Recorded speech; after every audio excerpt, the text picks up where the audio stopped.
Hello, everyone. It's Cody De Arkland with LaunchDarkly's developer relations team, and I'm going to spend a few moments taking you through a couple of migration scenarios that apply inside of LaunchDarkly. We're going to jump into a demo application that we use, and I'm going to show you how we can move through a few of our migration scenarios today before we have Karishma Irani from our product management team jump on and talk to you about where things are going in the future. So, with that being said, let's get into it. All right, here we are inside of the LaunchDarkly user interface. On the right-hand side and on the left-hand side, we have Toggle Outfitters demo application that we use. It's based on the storefront. So we've done this a few times now, so I'm not going to go through every single feature in here, but this is the feature release dashboard. These are all different features that are inside of the product or inside of my application that we've built and that we want to be able to control with LaunchDarkly. So for example, just high level, if I come in and I turn on the release of the new storefront, inside of this feature, I've got a targeting rule applied that says, hey, my dev testers get this. I come in and log in and the application updates with my new store. Right now I've got these reservation buttons on here. I can come in, reserve out items from that store and things are good. Ultimately, I've released that out. I've controlled that release, right? So it's only targeting my dev testers, and I do that through a segment. This is going to become really important in a little bit when we start talking about migration scenarios by region. But I've got this dev tester segment in here that I'm controlling out. You can see a couple others that I play with in some of my demos, things like iPhone users, Android users, support entitlements. These are all different areas we would want to target users or things off of. It's not just about targeting only people. Sometimes there's things we want to migrate out to as well.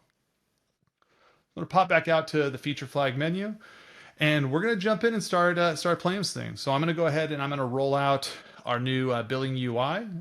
You've seen in previous demos where I turn this on, I go through and I click these buttons, an error happens, and we talk about being able to recover instantly. We're going to skip right over that today because we've already covered how to deploy and release, and now we want to actually talk about the migration scenarios. So we've built our store out, and we've migrated to, or we're starting to migrate to a new set of store APIs. Think about this as, we built our store platform and we built this homegrown purchasing system where, we capture details from a user, we submit them, and we fulfill our users' orders. But we want to be able to move to a new cloud-based API that lets us handle purchasing, let people be able to buy things in our store without our intervention, helps us scale a business faster, all of those good things. And so in this case, I'm going to migrate to this Stripe API, but I want to take that to the next level. I want to think about this a little bit better beyond just turning it on or off. I want to control who's actually receiving this. So I'm in this new API now, and I could just turn it on. Right now it's defaulted to being disabled though. I want to set up a rule so that I can control who's receiving it so I can test this against specific people or things. I'm going to create this rule. And we're going to do this rule based off of a segment. So we'll come in here, we'll look at is in a segment, and we're going to change this to being for our dev testers. So my users inside of that dev testers group, and we're going to say store API route enabled. We're going to save that. Nothing's on yet. I'm going to go ahead and turn it on. I could have turned it on before, but I wanted to actually save it. And we can see instantly that application updates and new APIs are running. Behind the scenes, we've cut over to a new API system that's allowing us to make this change. So now when I come in and I start buying things in my store, those are added to the cart successfully. Everything is looking good. When we take a look at this on the code level,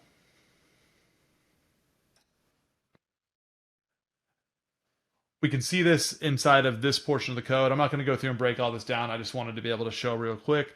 We have this capability on our API, enable Stripe. We're pulling this in from LaunchDarkly, and we're making a decision on which version of this is going to run based on what we are selecting inside of LaunchDarkly. So again, we get that level of control to be able to decide how our code executes based on feature flags in LaunchDarkly and targeting rules. It makes things very powerful. So at this point, we've rolled out our new API. We've put it in front of our dev testers. We're really happy. Where do we go from here, right? How do we continue this path forward? Now, I could easily come into my segment and I could start adding in additional users. I'm on the West Coast, so if I was to come in and say US West users, I could drop this dev testers out and I would still get the same property or the same release because this is able to detect that I'm on the US West based on the targeting rules I'm doing. How does it decide that? We have this capability in LaunchDarkly called contexts. Contexts are basically the identity of the thing that's accessing our system. So in this case, I'm coming in as this toggle user, and I have this data associated with me. In the user side of this, I'm getting things like my name, if I'm in the beta or not, what segments I'm a part of.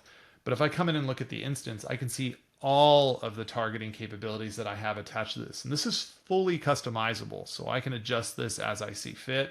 I can add more on if I want to. Here we go. So now if we go in and we look at the location context, we can see some really interesting detail in here. I'm in the US. This is my time zone where I'm at. So this becomes a part of my targeting, again, part of my US West. So if I came into that feature flag, once again, went back, jumped into that, I can take a look at this value and start to roll out globally. But that's a manual process. There's a time and place for that. This might be a time where I want to say, hey, my US West users get this first. We're good. Save the change. And we kind of gradually, progressively start rolling this out. It's totally a valid path. Maybe I want to up level this a bit though, and I want to say a percentage rollout. I want to say 50% of my US West users. And this is where building it yourself gets really hard.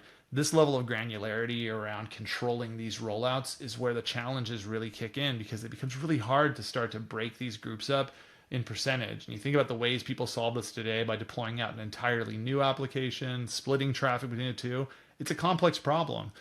Being able to set this up in your feature flags close to your application, dynamically change it, give your ops team the ability to do it, give your product management team the ability to do it, unlocks a bunch of capabilities in here. So again, we're still in the manual place though, where we're doing this in a very manual way. What if we wanted to automate it? Now I could come into the workflows here and I could start to build out workflows that gradually roll this out. I could do a progressive rollout where I'm setting it up a percentage every day for a specific time period. And the workflow engine will build that out entirely for me. I could come in and do a custom build of this workflow where I start to pull in things like, hold on one second, we'll go rollout. Capital O is going to trigger my anxiety.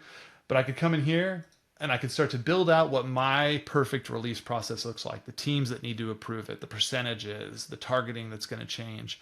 I could save that as a template and reuse that on future migrations as well. And I could make this my repeatable building block process of how I roll out a migration in the future. I could do that if I wanted to, continue rolling out this capability. We have the flexibility there. Another thing to consider is for automating that, rolling that out, that's workflows. But what about how do we automate when something goes wrong, being able to recover it? I've talked about this in another of these demos we've done. We can do that in flag triggers, right? So if we're getting a ton of errors from our new database or our new API, I could add a trigger in here that would see those errors and automatically disable that, integrating with some of our APM partners like Dynatrace, Datadog, New Relic. These all provide that ability to us, which is awesome. So again, even in that few moments that we talked about this migration, you think about how long it would have taken you to complete this migration to a new API if you were in another system and the risks that would be there. This was pretty fast. Another one that we look at a lot is the idea of being able to roll out, again, the new database. And if I take a look at the store admin view, I can see I'm currently on my local database. That's the one that's running here inside of my system right next to it. But maybe I want to consume a cloud-based database. Like I want to move into Amazon RDS or a Supabase or something like that, where I can start consuming Postgres in the cloud, or a ton of options in that realm. I can come in to this migration database feature flag here that I have. And there's something really interesting about this that is worth calling out. When I was doing migrations a lot as a customer, I thought a lot about how I would move entire databases at a time. But a lot of times you don't want to move that big bang of a migration. You want to be able to break this down into smaller chunks.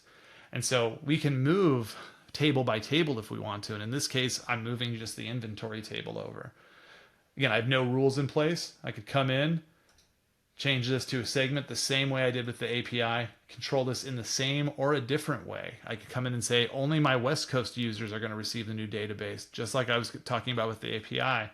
And we start to unlock this ability across the board. So here I am turning this on for my West Coast users. Turn SQL, I save this change, and it instantly updates. This is a real migration. I'm really moving this data out of or into a new database that is remote from that application. Again, workflows apply to this, approval processes apply to this. We can bring that change control in. We can manage this. We can delegate this access out to the DOPS and SRE teams to be able to control and really migrate faster and migrate safer. So with that being said, we're now ready to hand this over to Karishma Irani from our product management team. She's going to take you on a journey of how what I've done here grows and how they're changing the product to support all new capabilities and ways to make this feel more native and new. Really excited to hear from her. Karishma, you're up. Hi, I'm Karishma Irani, and I'm here to tell you about some exciting new product updates that are coming soon, specifically around helping you with technology migrations. So what exactly is a technology migration? And more importantly, how does LaunchDarkly define a migration? A technology migration is the process of moving one set of technology to another. This could be moving to a new set of APIs or a new database, changing locations, or even changing application configuration. It's often tied very closely to application upgrades or larger modernization initiatives and comes up extremely often in the case of migrating to cloud, usually for scalability and cost savings. We believe that migrations don't have to be scary when organizations have the right technology in place. And as Cody just demonstrated, LaunchDarkly has several of those capabilities today to help you support your next technology migration. The current LaunchDarkly product ensures the right guardrails are in place so you can avoid big bang migrations, also known as cutover and pray. With LaunchDarkly, customers can update all application components more safely and efficiently so they can deliver modern experiences that meet customer needs. By adopting new infrastructure, databases, and APIs in a controlled manner, your teams can now leverage the benefits of technology advancements faster and without maintenance windows or any downtime.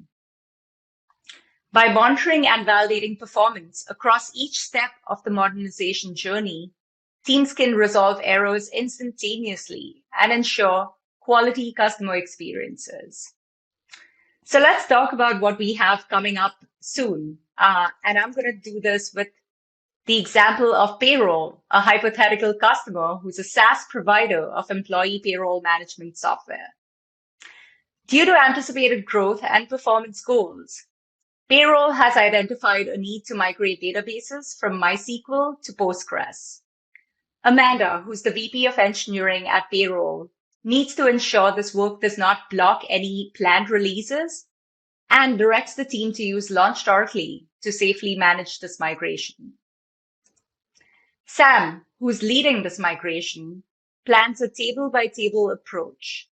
He kicks off the project by creating a migration flag in LaunchDarkly to kick off this migration.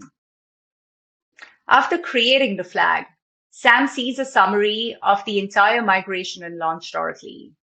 He can now start making necessary changes to his application to read and write to both MySQL and Postgres, all controlled by this one single flag. Additionally, Sam's team updates their application to emit a new correctness metric that's collected and displayed by LaunchDarkly. Sam's migration plan calls for a phased approach. First, dogfooding the migration with payroll employees, then targeting payroll US region infrastructure, before finally migrating to the rest of their global infrastructure. He represents these migration targets using cohorts in LaunchDarkly.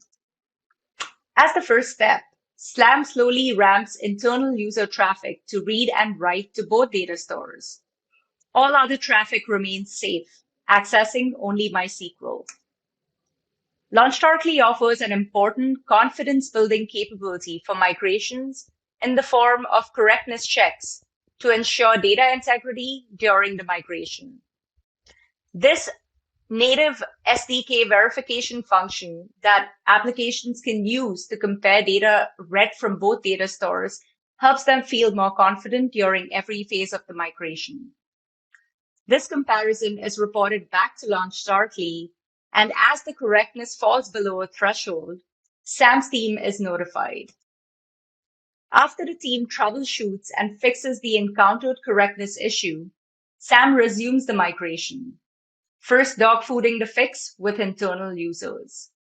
He then progressively moves more of the payroll traffic to start reading and writing to both data stores, working through the previously defined cohorts. Once all of the traffic is reading from both data stores, Sam can then progressively change the source of truth from MySQL to Postgres, again following the path of starting with smaller cohorts and expanding until all traffic is moved over to the new live state. This is a big moment for the team, as Postgres, for the first time, is now authoritative for production use. Sam's team moves to final cleanup, switching all traffic to now read and write just to Postgres. With the reduced risk that LaunchDarkly provides for migrations, Sam and his team can confidently move on to tackle the next large initiative for payroll.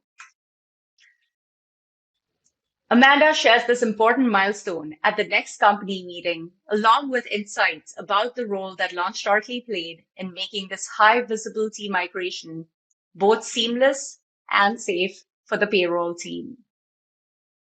So now let's dig into some of the features that we discussed during this example.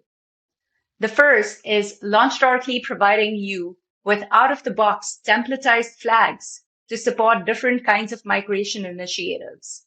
So you don't need to do the extra work of defining and configuring variations to support different phases of your migration.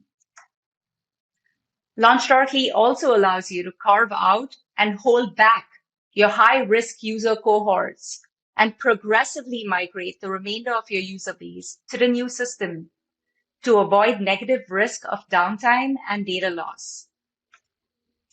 LaunchDarkly's SDKs provide you with a native correctness check to ensure consistency between data read from the old system and the new system. So you can ensure that the new technology is returning results as expected. In addition to ensuring consistency, LaunchDarkly also provides you with metrics such as error rate and latency, so your team can make informed decisions about moving the migration forward or rolling it back.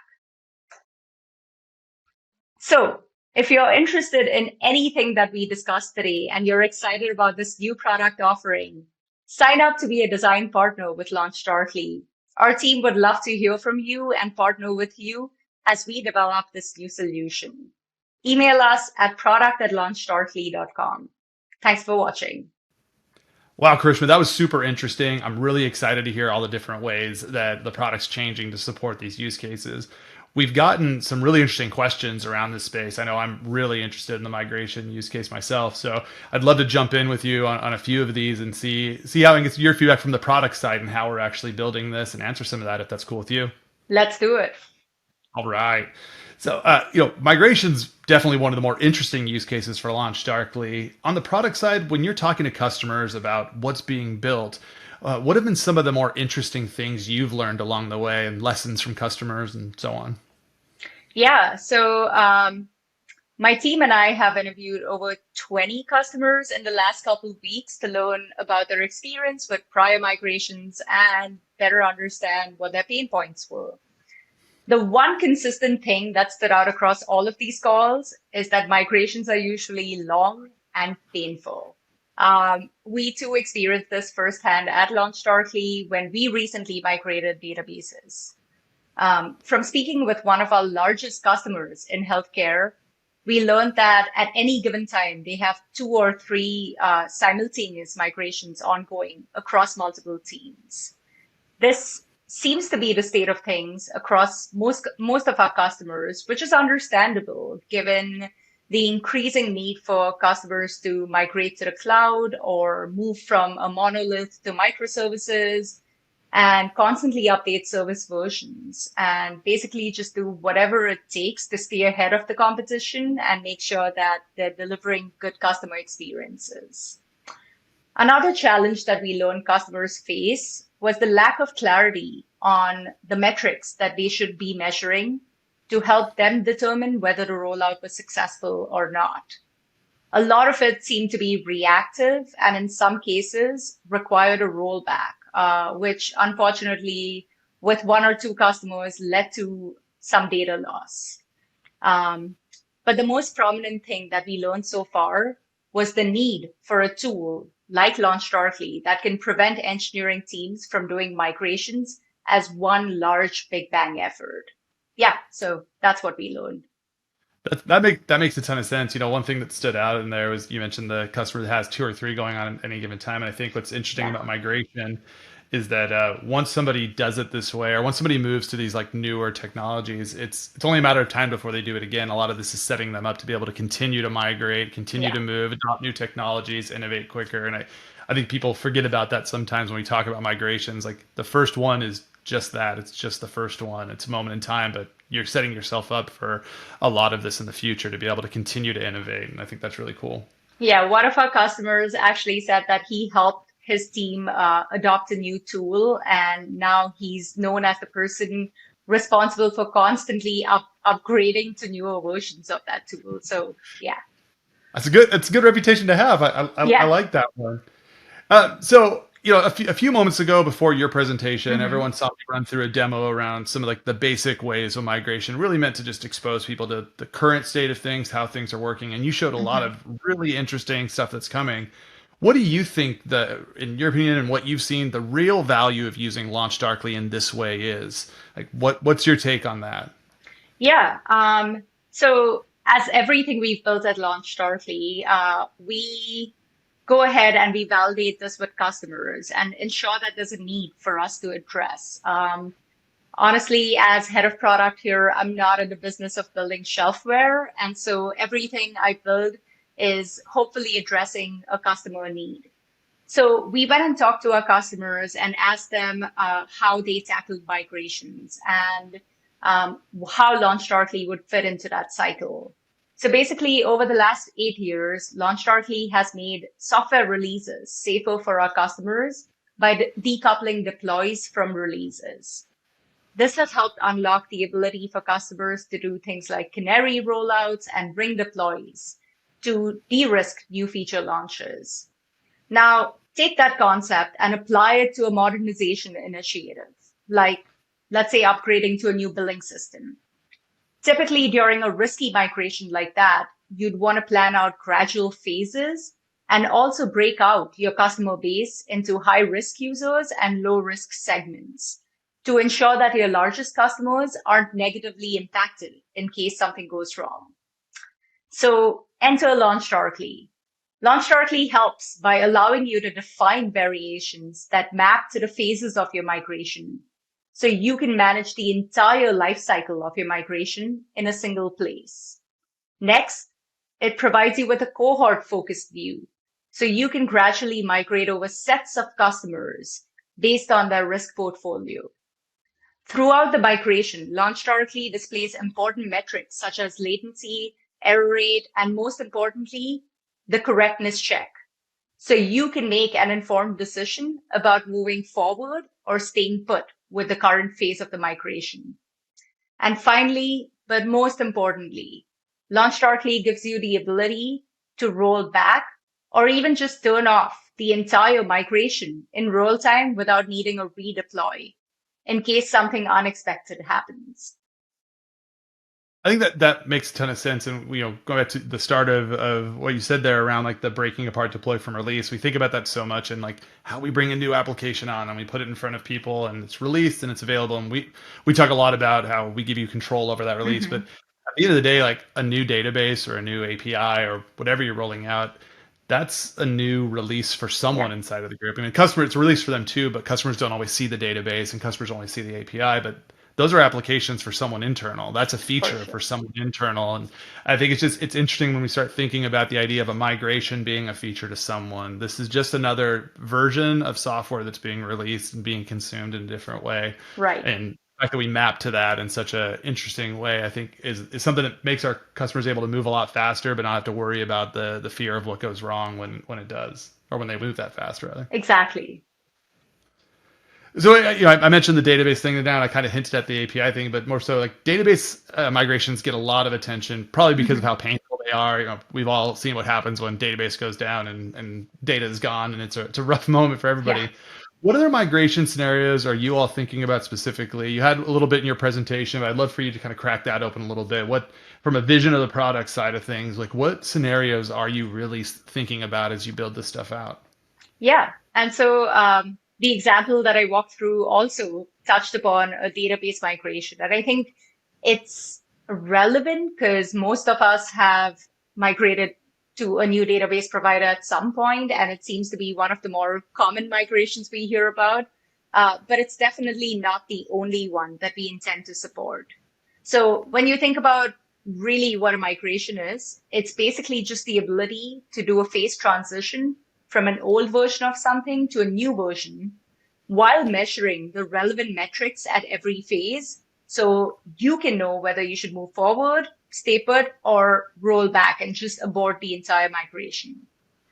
Our team is planning to build capabilities that provide you with the ability to generically do that and apply it to everything ranging from database migrations, API migrations, service migrations, cloud provider migrations, front end migrations, and these are just a few of those.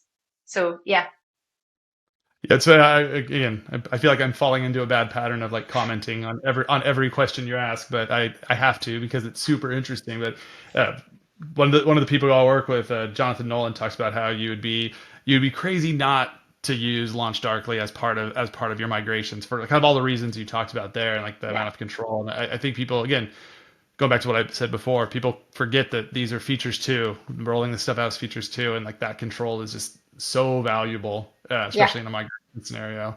So I'm going to put you on the spot for this one that's coming up right now. let's do it. What do you think is going to be the hard part of building this? Like the most challenging piece of this whole thing to really bring to reality? Because this is a big thing you're building. Like what's the one that has you a little feeling a little bit of nerves around the challenging parts? Just one. just um, no, this one's actually pretty straightforward. And So I committed to supporting different types of migrations for different types of customers with different risk appetites. I think the most challenging part is going to be ensuring that we can build the right guardrails for these different types of migrations. And let me explain what I mean by guardrails. We want to make sure that customers feel safe using LaunchDarkly with their migrations. We want to make sure that their migrations are de-risked and they don't experience downtime or data loss. That's a lofty promise. And in order to deliver, we want to build the right guardrails in the product to guide you through the best practices on how to do a migration. For example, you would want to treat a stateless migration differently from a stateful migration by ensuring that you're not accidentally doing something like reading from the new system before you finished writing to the old system. So in that case, LaunchDarkly needs to ensure that the backfill has been completed. Another consideration might be whether both systems can run concurrently or not. The example here is, let's say you're migrating from an old email provider to a new email provider. While both databases can run concurrently, you can write and read from both databases. In the case of email clients and email providers, if you did that, your end users might receive two emails for every transaction that they make, which is not a great experience. And so there are a lot of these considerations based on the type of migration, and that's currently what we're planning, and it's definitely proving to be challenging, but not impossible. there's totally not going to be any scope creep that's going to come up in this situation Right. at all. Hmm, No, hmm. totally don't think. Is a very clear path forward. Never. So, my joke here is I'm going to ask you one more before Yeah. I let you get back to trying to build that that huge amount of things that you put together now. We're coming up on the end. This was great. I learned a lot. I'm sure everybody else learned a lot. If there was one thing that you wanted everybody Hmm. who's watching right now to take away from this session and their time with you today, what is it? If you have a big migration or modernization initiative coming up, reach out to me and sign up to be a design partner. As part of our design partner program, you can help us shape the solution that we build to make sure that it meets the needs for your team's next migration. You will have the opportunity to provide feedback on early design prototypes, product decisions, and also be part of the first few customers to get your hands on this new product offering prior to GAing it, so you can take it for a test drive. I love it. That sounds awesome. Hey, this was amazing, Karishma. It's always fun hanging out and getting to talk to you about this stuff. It's always a good time. Fun fact: Karishma was on my first interview panel here, so it's cool to be able to still do this stuff with you almost 2 years in. Likewise, thanks for having me. All right, take care. I'll see you soon.